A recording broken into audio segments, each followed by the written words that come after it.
Right, so the next one is regarding buffer data. So did you know about buffer data?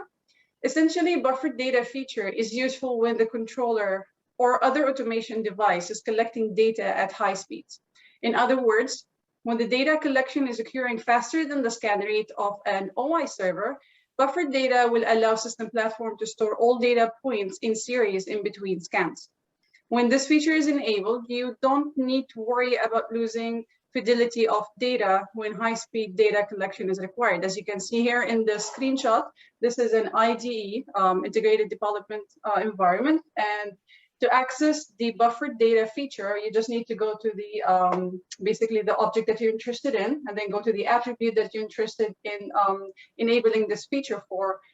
Just by clicking on the IO feature or the primitive IO, then you get the advanced features, and then you can check or enable the buffered data feature. And that's how it's done. It's pretty simple, actually.